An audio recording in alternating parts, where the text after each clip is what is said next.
হই হই করে লাপালি জানে যে ফুরফুরা শরীফ হয়ে গেল।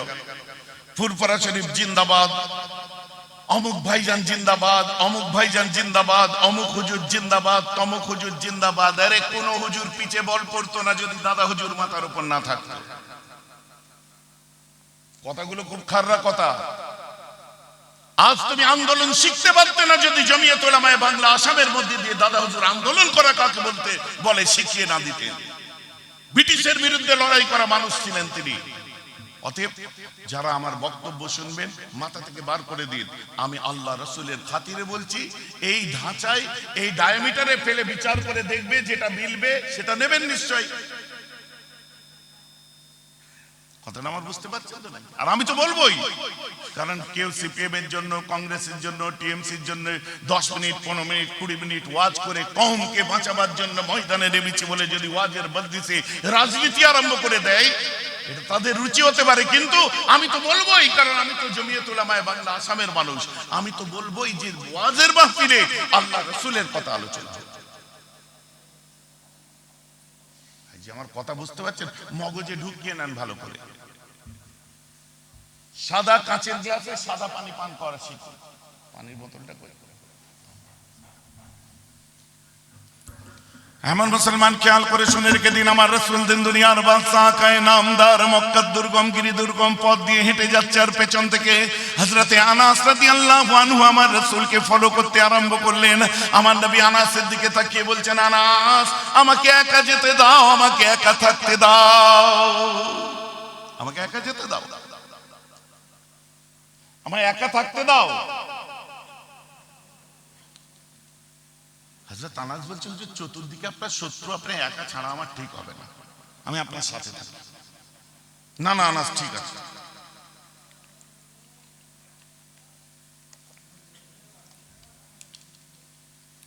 হুজুর আমি যাই না। বলেন না তোমায় যেতে হবে। আল্লাহ রাসূল এগিয়ে গেলেন, নবীজির কাঁধে ছিল বেরে দাও ইন নাজরানিন।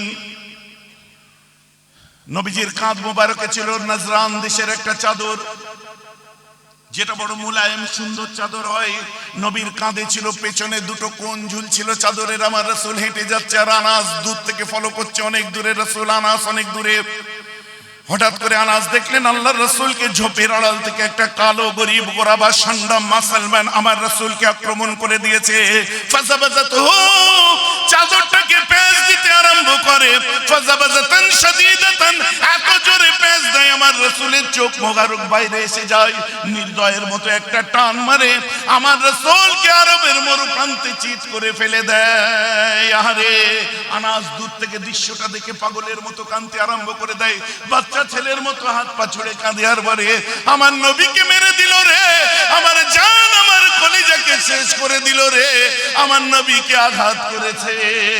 আরবের মরুপ্রান্তে ঝড় তুলে দিয়ে আনাস পাগলের মতো দৌড়াতে থাকে। দৌড়ে দৌড়ে এসে উলঙ্গ তলোয়ার বার করেছে ওই মানুষটির ধড় থেকে মাথাটা আলাদা করে দেবে। আমার রাসূল পেছন ফিরে দুটো ইশারা করে দেন, আনাস স্টপ, দাঁড়াও। তারপরে বললেন, না না না না, ওকে তুমি জানে মেরে দিও না।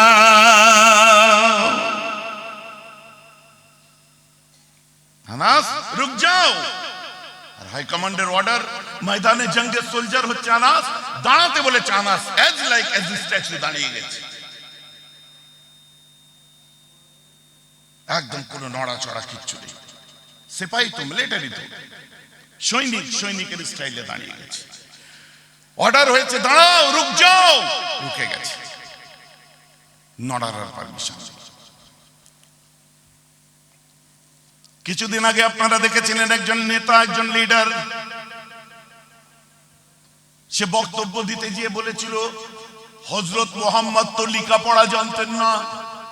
আর একটু বলে দিই তার স্টাইলে, বলছে হযরত মুহাম্মদ এক হাতে তলোয়ার আর এক হাতে হাদিস নিয়ে বার হয়েছিল মানুষকে জয় করার জন্য, আসলে তিনি লেখাপড়া জানতেন না। তো তার জবাব আমি দিয়েছিলাম, আপনারা শুনেছেন। কি ওই কমিউনিস্টদের নেতা আনমনা ভট্টাচার্য না কি একটা নাম, কি কি একটা কি নাম বলে না, ওই সব নাম আমি বলি না। বুড়ো হয়ে বুড়ো ভাম হয়েছে, এখনো দেখবে হযরত মুহাম্মদ তো লেখাপড়া জানতেন না, এক হাতে তলোয়ার আর এক হাতে হাদিস নিয়ে বার হয়েছিল মানুষকে জয় করার জন্য। তুমি কচু জানো? তোমাকে পাগলা কুকুরে কামড়ে দিয়েছে। আমি জবাব দিয়েছিলাম শুধু আপনার ধর্ম নয়, আমার ধর্ম নয়, আপনার ধর্ম সম্পর্কে জানতে হলে ফুরফুরায় দাওয়াত দিলাম। আর আমি কোট এন্ড কোট জবাব দিয়েছিলাম। আপনি বলছেন আমার রাসূল তলোয়ারি সন্ত্রাস দ্বারা ইসলামকে বিজয় এনে ইসলামের বিজয় এনেছেন। আপনি বলছেন তলোয়ার নিয়ে বার হয়েছিল আর হাদিস নিয়ে ইসলাম প্রচার করতে না। এটা আমার রাসূলের উপর দুর্নাম ইলজাম লাগানো হচ্ছে। আমার রাসূল তা আদর্শ দ্বারা ইসলাম জয় করেছে। বলুন না সুবহানাল্লাহ। আপনি বলবেন এটা কোরআনের কথা, হাদিসের কথা না। হাদিস কোরআনে তো আছেই। মিস্টার ডেভেনপোর্ট নোট করে নিন, দ্য অ্যাপোলজি ফর মুহাম্মদ গ্রন্থের নাম। আমি কোট এন্ড কোট জবাব দিয়েছি তার ঠিক একদম সরাসরি। যেখানে মিস্টার ডেভেনপোর্ট কোথাকার আমেরিকার একজন বিখ্যাত লেখক, আপনার মতো আনমনা মানুষ নয়, বম্ভলা মানুষ নয়, দুটান মারার পরেই কেমন হয়ে যাওয়া মানুষ নয়।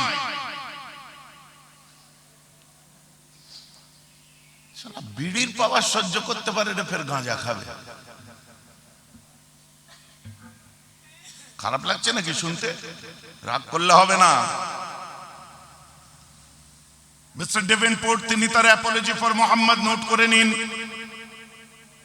সমস্ত ক্যামেরা এখানে আছে, অন ক্যামেরা আমি বলছি শুনুন। গ্রন্থের নাম না দ্য অ্যাপোলজি ফর মুহাম্মদ। ওর মধ্যে আমেরিকান বিখ্যাত লেখক মিস্টার ডেভেনপোর্ট লিখছেন, we must recognize that the spread of Islam not owned by victory of sword but spread by the magic of his personality and wonderful eloquence. পরিষ্কার লিখছে, ইসলামের নবীর বদনাম করে সত্যের অপলাপ করো না। কে বলেছে ইসলাম তলোয়ারি সন্ত্রাস দ্বারা এসেছে? এতদিন মুসলমানেরা বলতো ইসলাম মুহাম্মাদের আদর্শ দ্বারা এসেছে। উই মাস্ট রিকগনাইজ, আজকে আমরা বিশ্ববাসীও মেনে নিলাম সত্যি ইসলামকে প্রচারের জন্য হযরত মুহাম্মদ কোন তলোয়ারের সন্ত্রাস করেনি। ইসলাম প্রচার হয়েছে মুহাম্মাদের মুখের বাণীতে। আজ আমরা বিশ্বাস করতে বাধ্য, তার জীবনকে আমরা পড়ে দেখেছি, তার বায়োগ্রাফি দেখে আজ আমরা বিশ্বাস করি মুহাম্মাদের আদর্শ মানুষকে নয় বরং বিশ্বকে জয় করে নিয়েছে। বলুন না সুবহানাল্লাহ। এখন বিশ্বের একটা নামকরা লেখক, নাম মিস্টার ডেভেনপোর্ট, ফিলিপকে হিট্টির জমানার মানুষ, দ্য অ্যাপোলজি ফর মুহাম্মদের মধ্যে লিখছে যে তলোয়ারি সন্ত্রাস দ্বারা ইসলামের নবী মুহাম্মদ সাল্লাল্লাহু আলাইহি ওয়াসাল্লাম তিনি ইসলাম প্রচার করেনি, তার মুখের বাণীতে ইসলাম প্রচার হয়েছে আর তার আদর্শ তো বিশ্ব জয় করে নিয়েছে। জোরে বলুন না সুবহানাল্লাহ। এখন এই আনমনা ভট্টাচার্যের কথা শুনবো নাকি ডেভেনপোর্টের কথা শুনবো? শিক্ষিত মানুষেরা বিচার করবেন। আমি কোট আন কোট জবাব দিচ্ছি। কি আনাস দৌড়ে এসেছে তলোয়ার সামনে, বুঝে যাচ্ছে তো নাকি? আর অপরদিকে আমার নবী বলছে মারিস না। ওই মানুষটা আনাসের তলোয়ার দিকে ঠকঠক করে কাঁপছে, যদি বলে মেরে দে তো গর্দান 1 সেকেন্ড লাগবে। হ্যালো, বুঝে যাচ্ছে তো নাকি? যদি তলোয়ার চালাতে বলে ক সেকেন্ড, 1 সেকেন্ড। আমার রাসূল বলছে ওকে তুই জানে মেরে দিস না।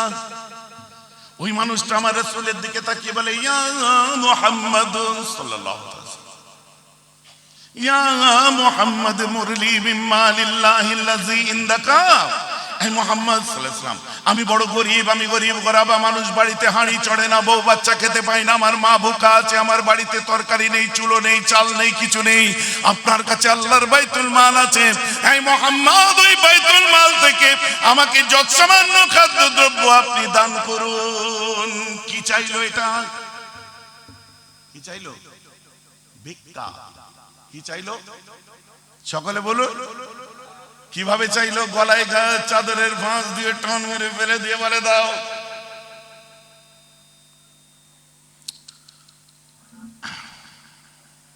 আপনি দেবেন? কদমগাছি বাজারে আপনার গলায় ফাঁস মেরে দিয়ে ফেলে দিয়ে বলছে দাদা কিছু দাও, দেবেন? আমি তো একদম 1 1 2 মিলিয়ে দিচ্ছি। আমার নবীকে তো এইভাবে ফেলে দিয়েছে। ইসলামের রাজনীতি আছে বলে যারা চিৎকার করছেন, করুন এই রাজনীতি। শতবার মেরেছে আমার রাসূল, বরদাস্ত করেছেন, সহ্য করেছেন, আর তিনি তার জবাবটা ডিফেন্সিভ ভঙ্গিতে দিয়েছেন। কোনো তার জন্য রক্তক্ষয়ী জানের বিনিময়ে আমার নবী কাউকে জানে মেরে দিয়ে করেননি। রাষ্ট্রীয় জীবন পড়ুন আমার রাসূলের। আমি খালি কনসিয়াস করছি আপনাদের, কারণ সামনে গজব আসতে চলেছে। ও ভাই ভাইকে চিনতে পারবে না, ছোটবেলায় এক থালায় দু ভাই খেয়েছিল, এ চিনতে পারবে না। ওরা এটা ভালো বুঝে, একটা মাছের মাথা চার ভাই ভাগ করে খাচ্ছে, এক ভাই টিএমসি, এক ভাই সিপিএম, এক ভাই কংগ্রেস, এক ভাই বিজেপি।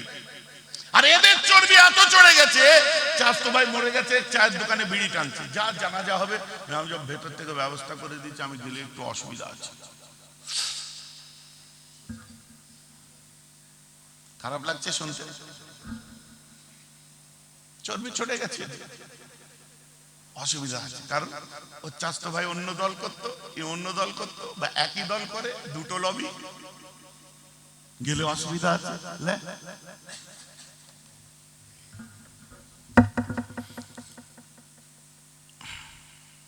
ভাই ভাই সহ্য করতে পারছে না, কত প্রাণ চলে যাবে, কত জান যাবে। বলে শহীদ দিবস পালন হচ্ছে, কচু হচ্ছে। আল কাতিলু ওয়াল মাকতুলু কিলাহুমা ফিন্নার। ও যে মারছে যে মরছে, ও দুটোই সর্বনাশ হয়েছে। ভাইজান আমার কথা খারাপ ভাবে নেবেন না কেউ। শরীয়তের জন্য, দিনের জন্য তুমি জান দিচ্ছ না, তোমার কাছে ঢাল নেই, তলোয়ার নেই, তুমি ময়দানে নামবে কি করে? যারা পেশাদার মানুষের সঙ্গে মারামারি করে তাদের মারতে কষ্ট হবে না, তোমার তো অভ্যাস নেই। হট করে যদি বলে ওকে মারতে, যে আল্লাহর কিনে মারিস নি, খুব জল লাগবে, মারিস নি, ছেড়ে দিলি কেন? বলে এমন করে বললো, মায়া লেগে গেল। তুই গেছিস রাজনীতি করতে, তুই তো মারতেও পারবি না কাউকে। সে যদি বলে আল্লাহর কিনে মরে যাবো, আমার বাচ্চা আছে, মারিস নি, ছেড়ে দেবে। বেচারা এটাকে ছেড়ে দিলাম, বাচ্চা আছে বলছে, কারণ সাধারণ মানুষ রাজনীতি করছে, মনে দয়া ভক্তি। তো তোমাদের যখন মন অত নরম হয়ে আছে, তো ওই সর্বনাশী জায়গায় যাবে কেন? কওমের জন্য যারা চিৎকার করছে, আলহামদুলিল্লাহ, তাদেরকে সাপোর্ট করেছি, করব, আমার চয়েস থাকতে পারে। জাতির জন্য যারা চিৎকার করে, আমি তাদেরকে অবশ্যই ভালো বলি। ভালো মানুষরা রাজনীতি করুক, তবেই জাতির উন্নতি হবে। কিন্তু যেসব মানুষ, নিরীহ মানুষ, এ মারপিট জানে না, এই জানে না, ওদের সামনে গিয়ে দিয়ে নেতা পিছনে থাকবো, ও রাজনীতির পাকামতো আমি বিশ্বাস করি না। বুঝতে পারছেন না? ইলেকশন এসে গেল, 296টা বিধানসভা, তাই তো নাকি? 296টা এমএলএ কেই দেখতে পাচ্ছি। অথচ 296টা এমএলএর আন্ডারে যে সাধারণ মানুষ আছে, কত মায়ের কোল খালি হয়েছে ঠিক নেই, এমএলএ একটাও মরেনি। প্রধান একটাও মরেনি, আর প্রধানের জন্য কত মরেছে দেখো। এমপি একটাও মরেনি মারপিট করে, আর এমপির জন্য কটা মূল্য দেখো। তাই বলি, রাসূলের রশি, আল্লাহর রশিকে মজবুত করে ধরো। আমি তোমাকে ঠেলে ওই জলঞ্জলিতে ঠেলে দিতে পারি না, কারণ তোমার কষ্ট হলে আমার কষ্ট হবে। কারণ সিলসিলায় ফুরফুরার মানুষ তোমরা কতটা আন্তরিকভাবে আমাদের মহব্বতের, আমাদের তোমাদের প্রতি কতটা দুর্বলতা, তোমাদের আমাদের প্রতি কতটা দুর্বলতা, এটা আমরা তোমরা ছাড়া ওই নেতাটা জানে না। কথাটা আমার বুঝতে পারছেন কি পাচ্ছেন না? আপনাদের পাশের গ্রামে একটা মার্ডার হয়েছে, ভাঙড়ে মার্ডার হচ্ছে, কুলতলিতে মার্ডার হচ্ছে, বীরভূমে মার্ডার হচ্ছে, নানুরে লক্ষ্য করুন 11টা উইকেট মুসলমানের পড়েছে। কথাটা আমার বুঝতে পারছে তো? কি চর্বি চড়েছে গো? কিসের এত কুটকুটনি তোমার? জিদ কি আছে? জিদ তুমি যখন মরে যাবে, গোসলের তক্তার উপরে তোমাকে যখন শুইয়ে দেওয়া হবে, তোমার বাচ্চাটা এসে তোমার হাতটা ধরে বলবে, আব্বা অত হাত পা ছুটতে, একবার তুমি হাতটা নাড়াও আব্বা, আব্বা হাত নাড়াও, তোমার মনি এসেছে। আব্বার হাত নড়ে না। আব্বা একবার উঠে বসো, ঠেলে তুলছে, আব্বা খাড়া হয়ে দাঁড়িয়ে পড়ছে, আব্বা শিখ হয়ে গেছে। কি হলো? তোর ভেতরের পাখিটা উড়ে গেছে, তুমি ঠান্ডা। আর এখন খোদার কসম করে এখানে বসে বলো, তুমি চোখটা বন্ধ করে দেখো, তোমার মওত অপেক্ষা করছে তোমাকে, ওইখান থেকে ডাকছে তোমার মওত। আমি তৈরি আছি, আমি কাউকে চিনি না, আমি কিন্তু হুকুমের গোলাম, আমাকে আল্লাহ হুকুম দিয়েছে, আমি তোর আজল, আমি যে কোনো মুহূর্তে যাব, দয়া করে তৈরি থাকিস, আমি গেলে আমি যেন তোর কাছে আশা করি আল্লাহুম্মা রাফিকিল আলা, এই কথাটা যেন তোর বুকে শুনতে পাই, তাহলে তোর জান নিয়েও আমার জানটা শান্তি হবে। লক্ষ্য করে দেখুন তো, ধরে রাখতে পারবেন কেউ? পৃথিবীর কোনো ক্ষমতা আছে কারো? আপনার আছে, আমার আছে, আমার আছে? ভাইজান আমরা গুনাহগার, আরে তার জন্য আমার রাসূলুল্লাহ আছে, তার জন্য তার দেখানো পথ আছে। কিন্তু মৃত্যুকে রুকে রাখতে পারবে কোন যুবক ছেলে দেখাতে পারবে? বিস্কুটের সঙ্গে বিষ মাখিয়ে খেয়ে মরে গেছে। আপনাদের এদিকে হয়েছে নাকি? শোনেননি খবর? একটু আশপাশে খবর নেবেন। সালা বিষ খাবে খাবে, সে বিস্কুট দিয়ে বিষ খাচ্ছে। খচ্চর বলেন, দানা বিষ বিস্কুটে লাগিয়ে খাচ্ছে।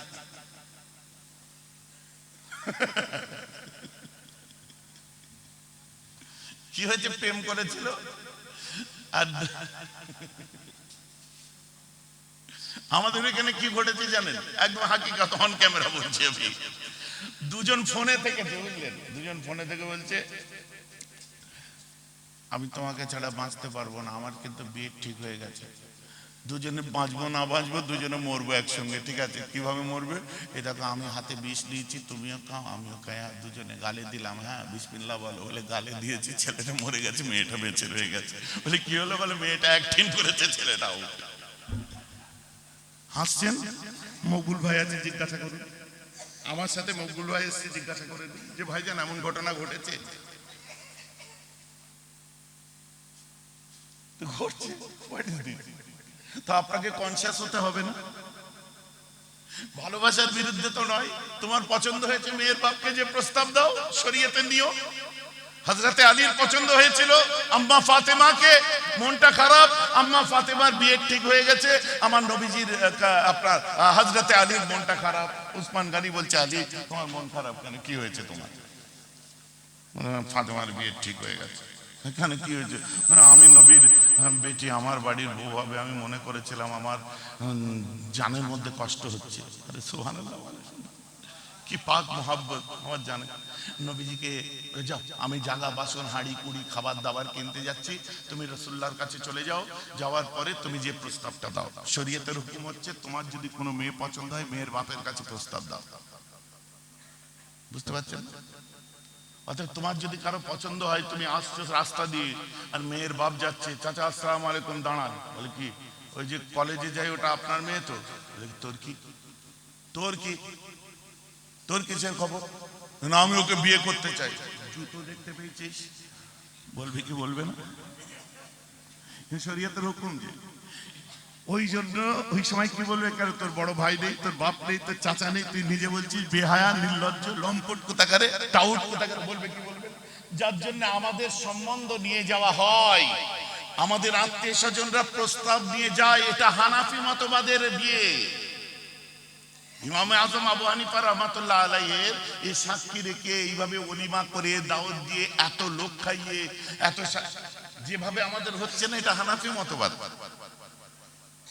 আর এটা এই জন্য ইজাদ করা হয়েছে যাতে পরবর্তীতে কোনো ছেলেকে না জুতো খেতে হয়।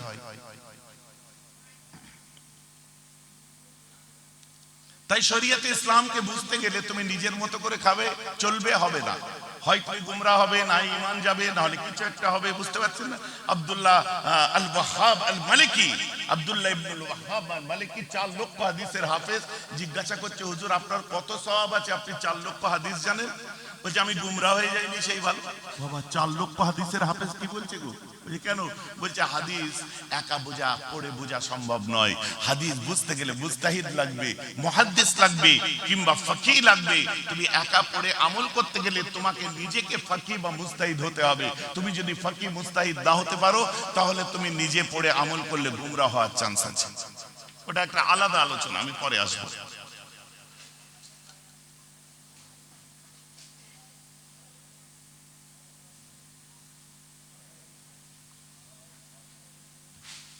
নবীজিকে যে বললেন, আমার নবীজি বললেন ফাতেমা, বলে কি তোমার জন্য একটা বিয়ের প্রস্তাব এসেছে। আব্বা আর একটা? বলে হ্যাঁ। ছেলেটি বড় আলেম, ছেলেটা কুরাইশ খানদানের, ছেলেটা বড় সুপুরুষ, শক্তিশালী, মাসল ব্যান, অনেক বড় আলেম, অনেক জ্ঞানী ছেলে, ভদ্র নম্র। ওর মতো ছেলে সত্যি খুব পাওয়া মুশকিল আজকের দিনে। তুমি কি বিয়েতে রাজি আছো? বুঝতে পারছো কার কথা বলছি? বলছে আব্বা আপনি যার কথা বলছেন ওটা আমার নিজের পছন্দ। বলে কে গো? বলছে আপনি তো আলীর কথা বলছেন। বলুন না সুবহানাল্লাহ। মা বলে হ্যাঁ আমার এটা খুব পছন্দ। হযরত আলীকে যে বললো বাবা আমার মেয়েও তোমাকে পছন্দ করেছে। বিয়ের দিন ঠিক হলো, বিয়ে হয়ে গেল। আরে যুবকেরা শুকর করো, এখন তো নিজে দেখে বিয়ে করতে পারছো, এখন নিজে দেখে পছন্দ করে বিয়ে করতে পারছো, এটা শরীয়তের হুকুম। কিন্তু মুরব্বীদের জিজ্ঞেস করো, চাচা বিয়ের আগে চাচিকে দেখেছিলে? ওই দেখো বলছে না। হাকিকাত বিয়ের আগে চাচা চাচিকে দেখে নে, বিয়ে করে বাড়িতে নিয়ে যে সবাই মিলে দেখে শুনে বিয়ে দিয়েছে। বিয়ে করে বাড়িতে নিয়ে যে প্রথম রাতে বিসমিল্লাহ বলে যখন ঘুমটাটা তুলেছে, চাচি মাশাআল্লাহ দেখতে সুন্দর, চাচার দিকে জান ভরে গেছে। চাচা বলছে শুকর আলহামদুলিল্লাহ, আর চাচাকে দেখে চাচি বলছে ইন্নাল্লাহা মা'আস সাবিরিন। আপনার কথা বলিনি, আমি এমনি বোঝাবার জন্য।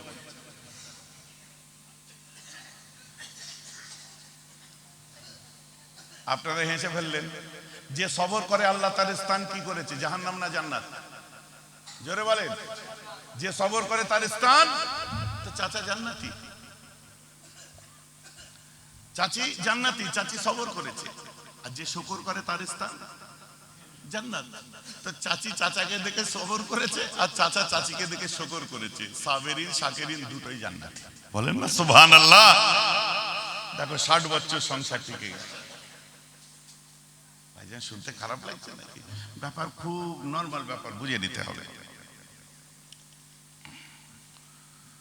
অথবা আপনি যদি এমন করে বিচার করেন যে আপনাকে কেউ আপনার রাস্তায় গলায় দড়ি দিয়ে গামছা দিয়ে টান মেরে ফেলে দিয়ে বলছে দাও, আপনি কখনোই দেবেন না।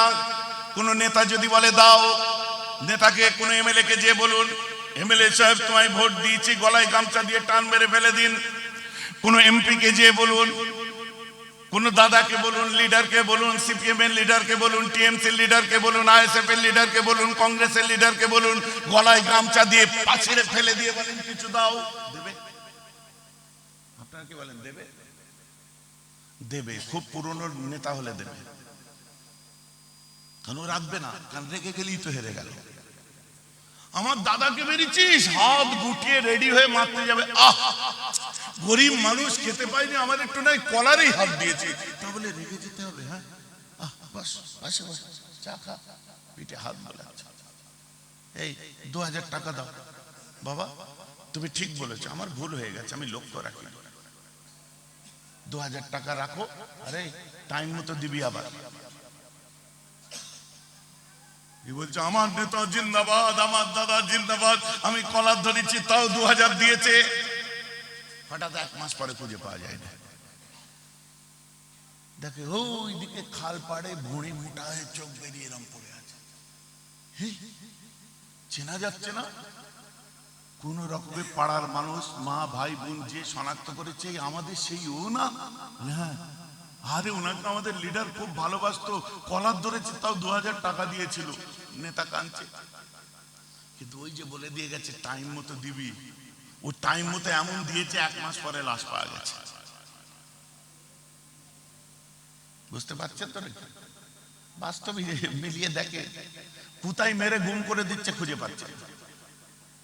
আমার রাসূল সেদিন কি করেছিলেন? আমার রাসূল বললেন আনাস রুক যাও। এরপরে মানুষটা বলছে আমাকে কিছু দান করো। আমার রাসূল গলার ফাঁসটা খুলছে, আর আনাস দেখছে, আনাসের চোখ দিয়ে ঝরঝর করে পানি পড়ছে, আর আল্লাহকে বলছে আমার আল্লাহ, তলোয়ার ধরে আছে, আমার আল্লাহ এই দৃশ্য দেখার আগে আমি আনাসের মওত কেন দিয়ে দিলেন না? আল্লাহ আমি আনাসের মওত দিয়ে দিতে পারতেন, আল্লাহ আমার রাসূলকে এইভাবে মারলো আমি দেখলাম। মনে মনে করছে, কিন্তু মুখে কোনো এক্সপ্রেশন নেই, কারণ নবী দাঁড়াতে বলেছে। আমার রাসূল গাঁটটা খুলছেন, গলায় ফাঁসটাকে খুলছেন, সুম্মা দাহিকা, আবার আমার নবী হাসছেন। হেসে আনাসকে বলছে আনাস, ধাক্কা দিচ্ছে, আনাস, জি হুজুর, হ্যাঁ আনাস, আনাস, জি আনাস, কাঁদছে, নবীর দিকে তাকিয়ে কাঁদছে, চেহারা আমার রাসূলের লাল হয়ে আছে, গলায় ফাঁস পড়ে আছে, তাকিয়ে আনাস कंट्रोल योरसेल्फ, रुक जाओ बेटा, দাঁড়াও বেটা, কি হয়েছে তোমার? আপনাকে মেরেছে হুজুর, মাফ করে দে না, বলুন না সুবহানাল্লাহ। আরে মাফ করে দে না, ওকে কি আছে, গলায় গামছা দিয়ে এ দিয়ে আমায় ফেলে দিয়েছে, আমার কিচ্ছু হয়নি, দেখ হুজুর আপনার নাজুক শরীর, আপনার যতই মেরেছে আপনি সহ্য করেছেন হুজুর, আনাস মাফ করে দে। পারবো না, ওকে মরতে হবে হুজুর, ইসলামের ইতিহাসের কলঙ্কিত দিনের রচনা হতে চলেছিল, ওকে মরতেই হবে হুজুর। আমার রাসূল বলছে আনাস ওকে তুমি মাফ করে দাও, ইটস অ্যান অর্ডার, এটা আমার আদেশ, তুমি মাফ করবে কিনা আগে বলো। আনাস তলোয়ারটা জমিনে পুঁতে দিয়ে জমিনে দাঁড়িয়ে আসমান, জমিনে বসে আসমানের দিকে তাকিয়ে বলে, আমার পরওয়ারদিগার, আমার রব, আমার আল্লাহ, আমার হাবিবের মনটা আপনি কত বড় করেছেন, আমার হাবিবকে কত কষ্ট দেয়, কত মারে, রাস্তায় কাঁটা বিছিয়ে দেয়, খাবারে বিষ মাখিয়ে দেয়, কত রকম কষ্ট দেয়, আম্মা ফাতেমাকে পর্যন্ত ছাড়েনি, কচি বাচ্চাকে মেরেছে ওরা, তারপরেও রাসূল সবর করেছে। আল্লাহ গো আমার নবীর কত বড় মন দিয়েছেন, আমার নবী ঝরঝর করে কাঁদছেন, আর আনাসের পিঠ চাপড়ে বলছে আনাস মাফ করে দে বেটা। আনাস যাতে আনাস মাথা নেড়ে বলল ঠিক আছে হুজুর মাফ করে দিলাম। আমার রাসূল সুম্মা দেখা সুম্মা আমার লাহুনে তাইন, আমার রাসূল হাসতে থাকেন আর আনাসকে বলে যাও বাবা বাইতুল মালে চলে যাও, আর একটা পুরুষ উটকে ওভারলোড করো আর বেচারা গরিবটার বাড়িতে পাঠিয়ে দাও। কি বলছেন? We must recognize that the spread of Islam not owned by victory of sword but spread by the magic of his personality and wonderful eloquence. তলোয়ারের সন্ত্রাস দ্বারা পৃথিবীতে ইসলাম আসেনি, ইসলাম এসেছে তো মুহাম্মাদের মুখের বাণীতে এসেছে। মুহাম্মাদের আদর্শ মানুষ জয় করতে বার হয়নি, বরং তিনি বিশ্বকে জয় করে নিয়েছে। সকালে বলুন সুবহানাল্লাহ। সুলতান মাহমুদ গাজনবীর ঘটনা মনে আছে তো? এবার কেউ কিরকম সেট করলে তুমি ওই মাল তাই, বুঝতে পারছো না? তুমি যদি নিজের মতো সেট করতে যাও তার মানে তুমি ওই জিনিসের জিনিস, ওই জন্য তুমি মনে করছো ভাইজান আমার বিরুদ্ধে বলছে, বুঝেছো? ওই জন্য গল্পটা শুনিয়ে রেখেছে।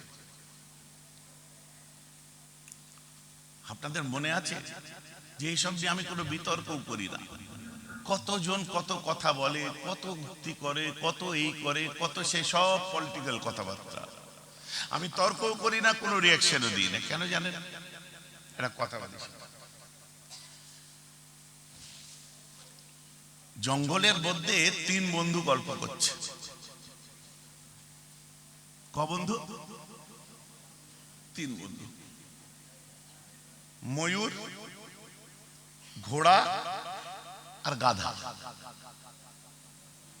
ময়ূর, ঘোড়া আর গাধা গল্প করছে, আল্লাহর দুনিয়া কত সুন্দর। হ্যাঁ, ময়ূর বলছে আমি এই নীল গগনে যখন ঘুরে বেড়াই, উপর থেকে জঙ্গল দেখি আমার প্রাণ ভরে যায়, আলহামদুলিল্লাহ।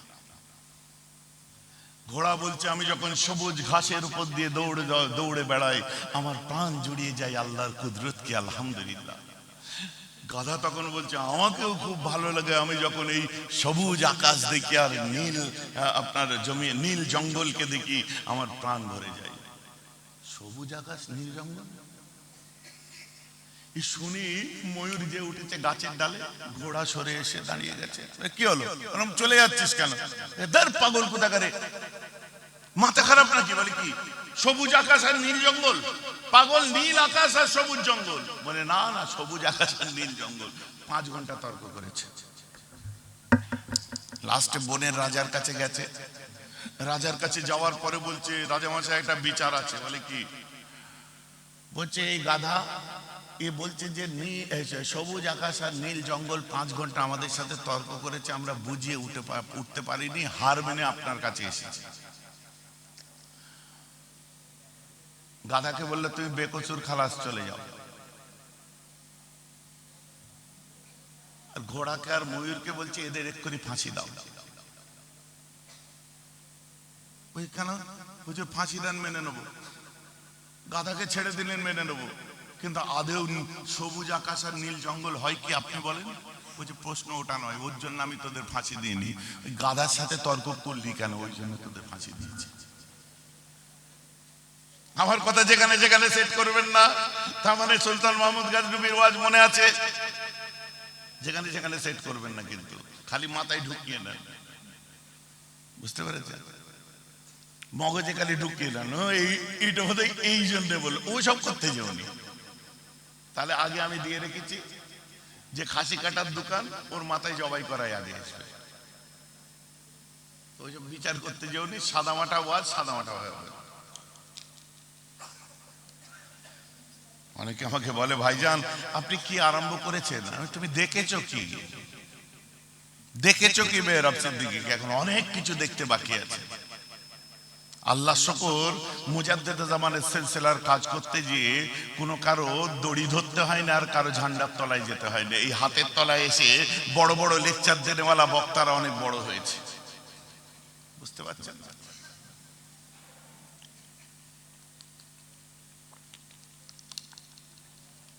সাধারণ মানুষ, আম মানুষ, যাদের মহব্বতে প্রাণ গদগদ হয়ে আছে, আমার পীরের আওলাদ এসেছে, তারা রং ম্যানিপুলেট হবে কখনোই আমি সেটা প্রত্যাশা করব না।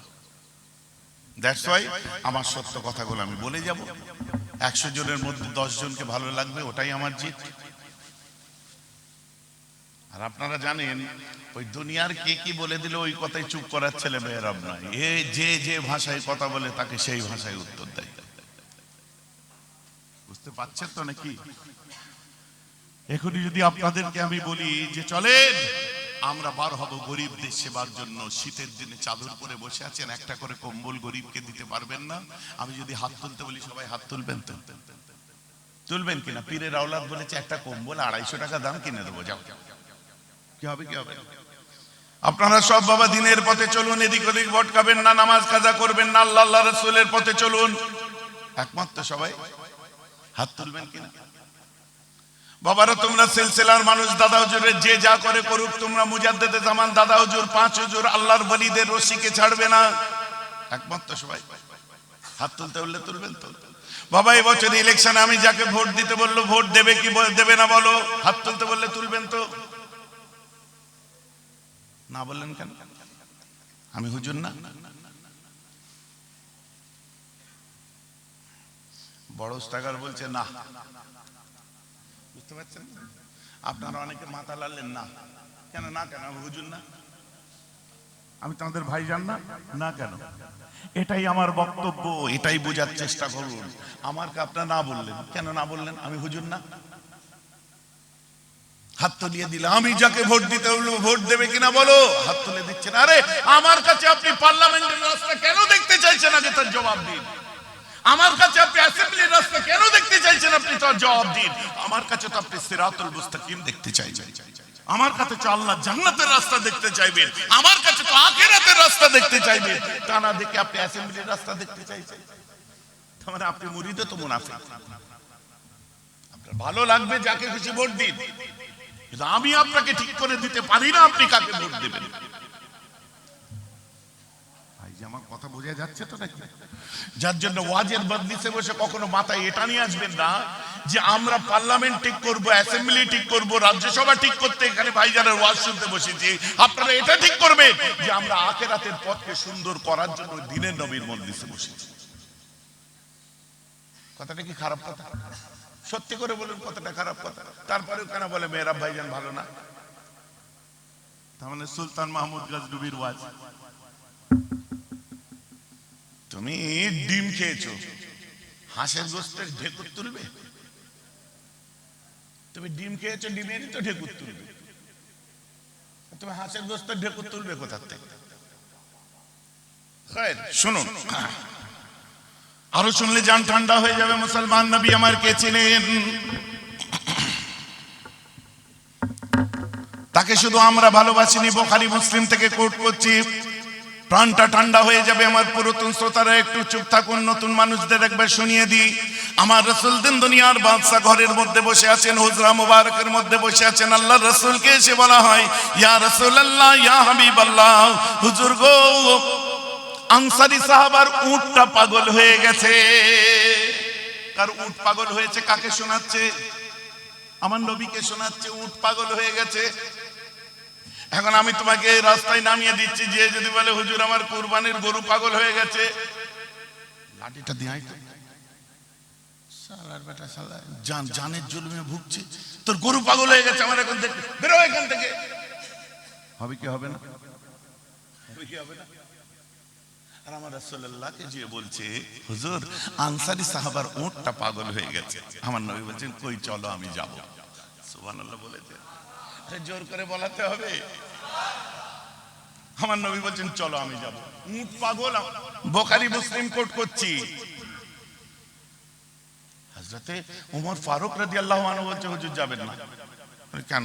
হুজুর 1.5 টন মানলুন নেই, সান্ডা বিশাল তাগড়া উট, বড় বড় ওই পাহাড়ি গাছের বল্লা বাবলা, ওই যে মোটা মোটা গাছ দিয়ে ওকে বাঁধা আছে, মোটা মোটা রশি দিয়ে চতুর্দিক বল্লা দিয়ে ঘিরে দেওয়া হয়েছে। হুজুর কি করে আপনি যাবেন? গেলে আক্রমণ করে দিতে পারে। আমার নবী বলছে কিচ্ছু হবে না, চলো তো। সুবহানাল্লাহ। হুজুর আমার কুরবানির গরু পাগল হয়ে গেছে, চলেন তো।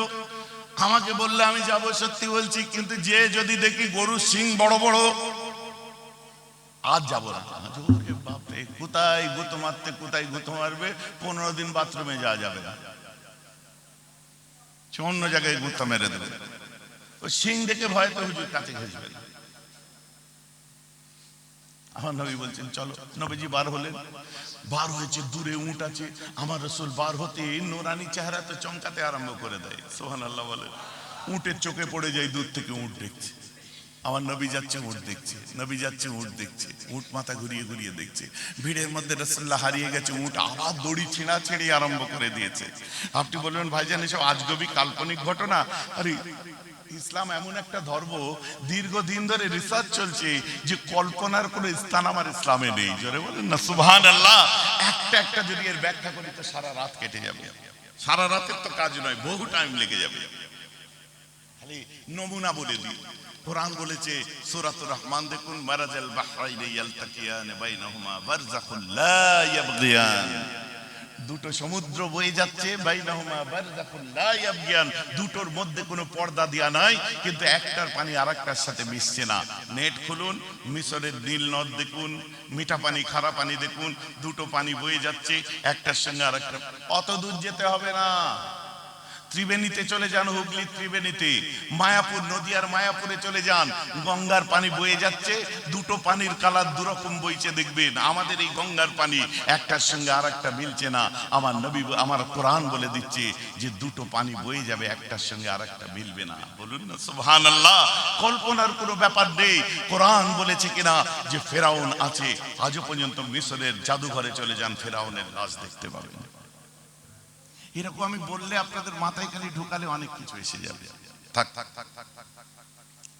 আমার মুসলমান খেয়াল করে শুনে রেখে দিন, উট আবার পাগল হয়ে গেছে, রাসূলকে দেখতে পাইনি। আবার যখন আমার নবীকে দেখে, উটটা আবার আল্লাহ রাসূলকে দেখে। আমার নবী ঠিক যে জায়গাটা ঘিরা, ওই গেটের মুখে যেয়ে দাঁড়ায়।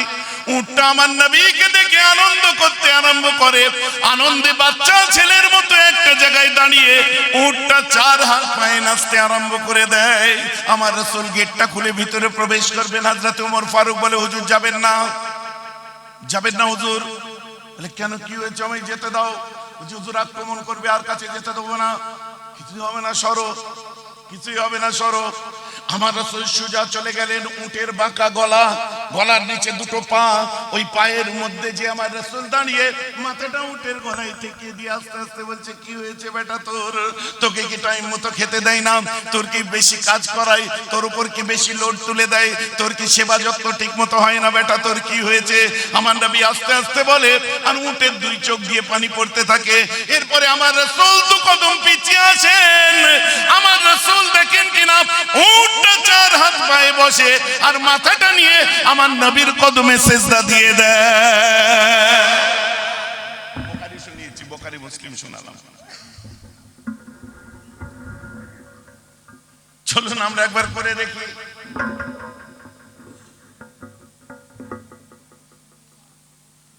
ভাই যে আমার বোঝা যাচ্ছে তো কথা?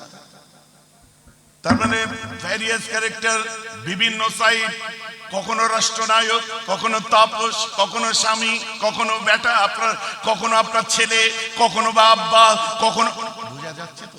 আম্মা ফাতেমার কাছে রাসূল আলাদা, গরিবের কাছে রাসূল আলাদা, ময়দানে জঙ্গে রাসূল আলাদা। তার জীবনের প্রতিটি দিক আপনি দেখবেন, প্রতিটি দিক ইতিহাস তৈরি হয়েছে, পৃথিবীর মানুষ সেই দিকগুলো নিয়ে রিসার্চ করেছে, মানবতার দৃষ্টান্ত আজ প্রতিষ্ঠিত হয়েছে। বলুন না সুবহানাল্লাহ। আপনি রাসূলের শুধু একটা জিনিস টেনে নিয়ে এসে ইসলামের মানে রাষ্ট্রীয় জীবন বলতে যে আজ সাধারণ মানুষকে নিয়ে ছেলেমিলে ছিনিমিনি কেউ খেলবে, এটা তো ঠিক না। আমার মুসলমান খেয়াল করে শুনে রেখে দিন, বলতে গেলে অনেক সময় লেগে যায়।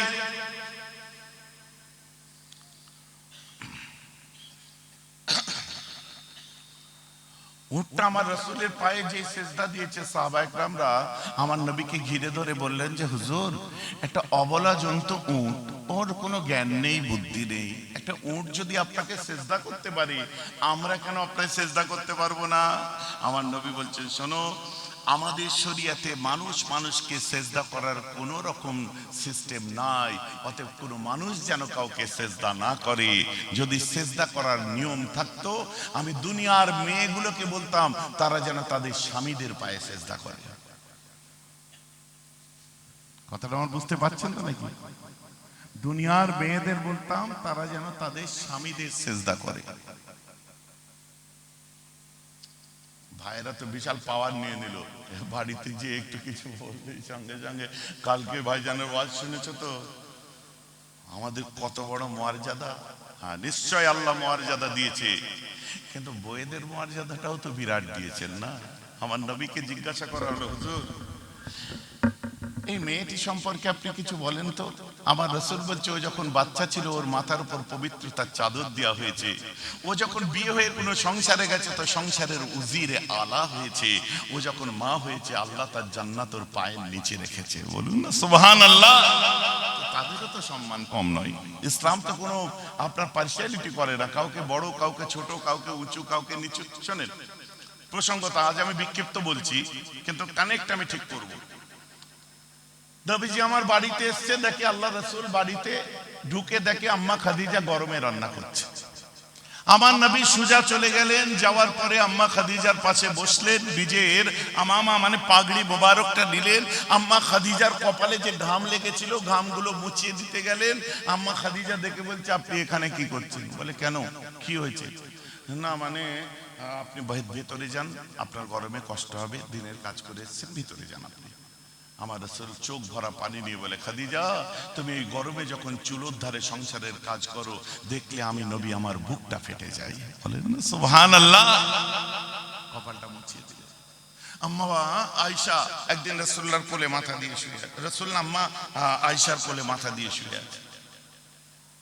রাতটা ছিল চাঁদনি রাত, গোটা আকাশ তারকার ফুল, আমরা চাঁদনি বলছি, তারকা সম্পূর্ণ রাত, গোটা আকাশ তারকার ফুল ফুটে গেছে। এত তারা, এত তারা।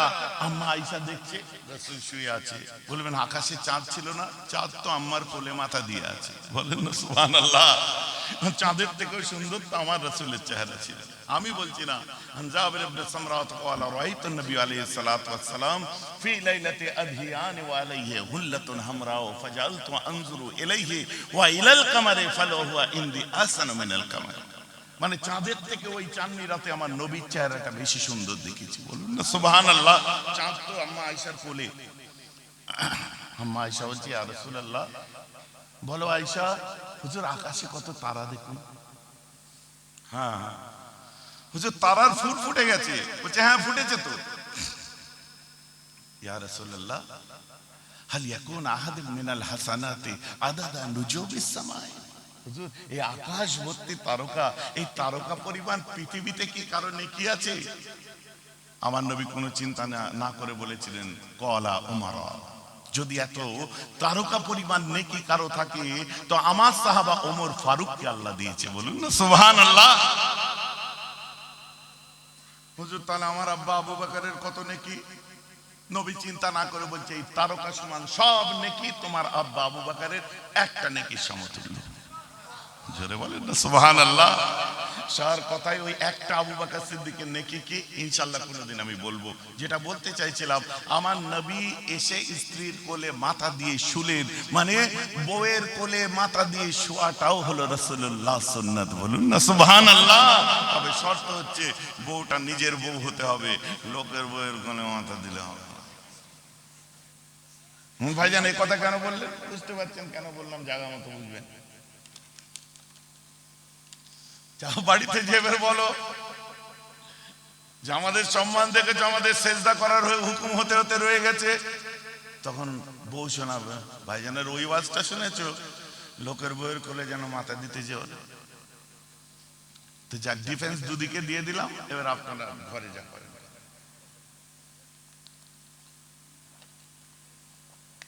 নবীজির সাংসারিক জীবন শুনলে না অবাক হয়ে যাবে। আমাদের মহাব্বত ছিল অন্যরকম, বুঝলেন?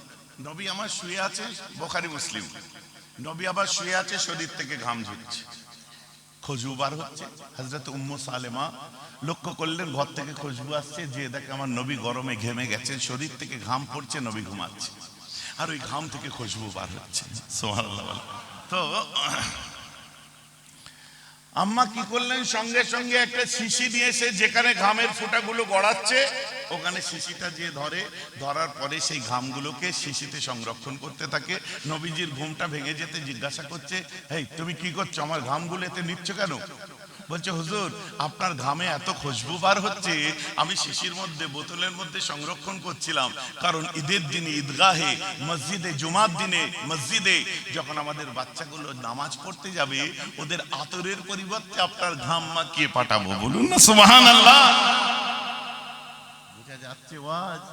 বুঝতে পারছেন তো? তার সঙ্গে তার জীবনের সবকিছু কারোর সঙ্গে কিছু মেলে না। খামায় ঠেলে গুজে যদি কানেক্ট করতে চাই হবে। তিনি ছিলেন তার মতো কেউ নয়। আমার নবী নিজে বলছেন, তোমরা আমার মতো কে আছো বলো তো? তোমরা আমার মতো কে বলো তো? সাহাবারা চুপ। এইসব বললে তো রাত কেটে যাবে।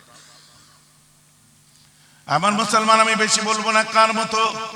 আপনি এখানে বসে আছেন, বড় নেতৃত্ব দিচ্ছেন, আপনি বলুন তো আপনার বারাসাত ব্লক 2 এ কি ঘটছে এই মুহূর্তে বলতে পারবেন? পারবেন না। আপনি কি বলতে পারবেন এখানে বসে আছেন গোলাবাড়িতে কি হচ্ছে বলতে পারবেন? বলতে পারবেন না। যতক্ষণ না ফোন আসবে।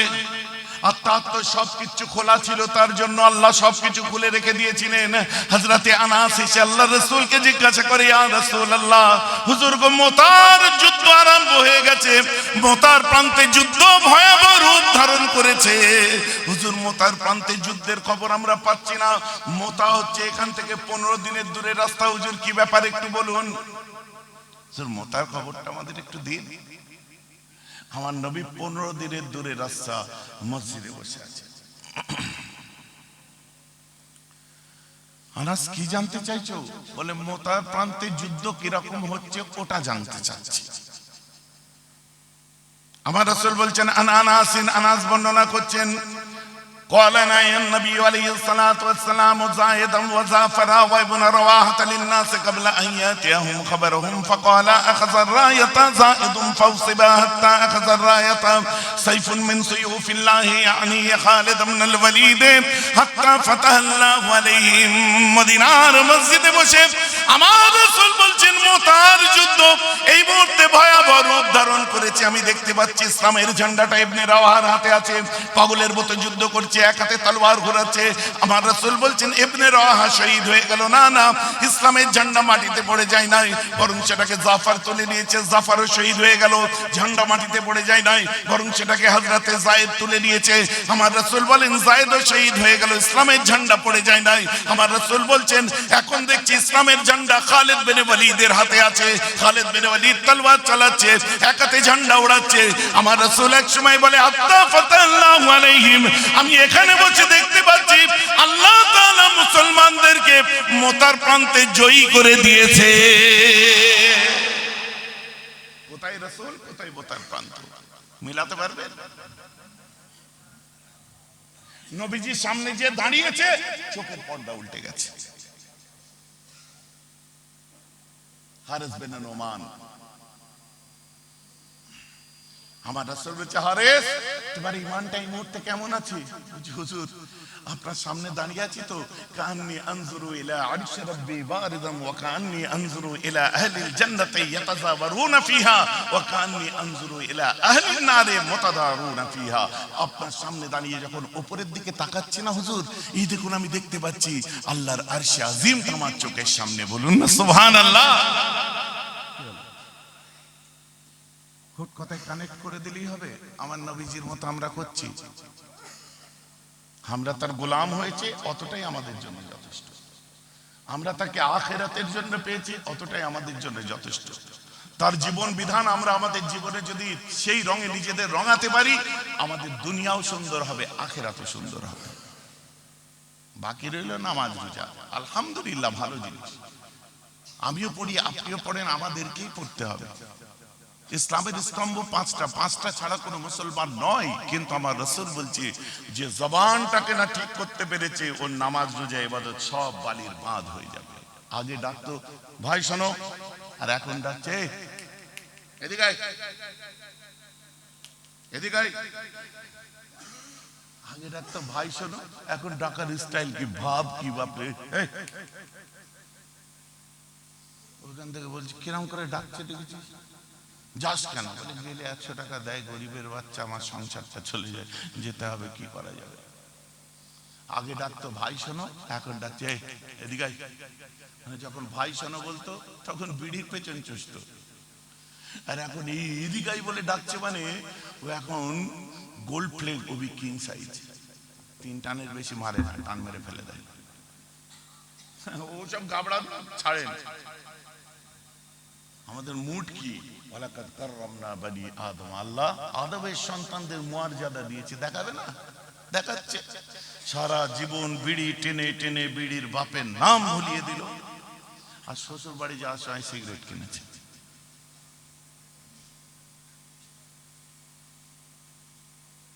খাবে কম। হ্যাঁ, লোকজন এসছে, ভাই কটার দিকে এলে? বলে এই এলাম ওই 10:30টার দিকে আমি বার হয়েছিলাম। এটা ঠোঁকে, ওই খাপটাতে, সিগারেটের খাপে ঠুকবে। তারপরে ওখান থেকে হাবড়া যাওয়ার কথা ছিল, আর যাওয়া হলো না। তারপরে হাবড়া আর হলো না, দিয়ে তারপরে ওখান থেকে বারাসাত চলে গেলাম, বারাসাত থেকে আসলাম। ঠিক আছে ভাই, আমি পরে আসবো। হ্যাঁ, ঠোঁটে লাগিয়ে এরকম ডিসলাইক দিয়ে এরকম ধরাতে যে রুকে গেছে, রুকে যেমন করে আবার সিগারেটের ভেতরে ঢুকিয়ে দিলাম। থেকে বিড়িটা বার করে বউ এসে বললে সিগারেট খেলে না? বলছে একটা কত দাম জানি? একটা 27 টাকা দাম। ওটা দেখাবার জন্য যে কি জাতে উঠে গেছি।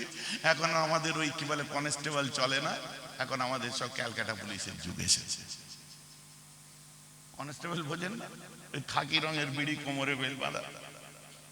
এখন ক্যালকাটা পুলিশ সাদা রঙের। এইসব মর্যাদা বেকার গো।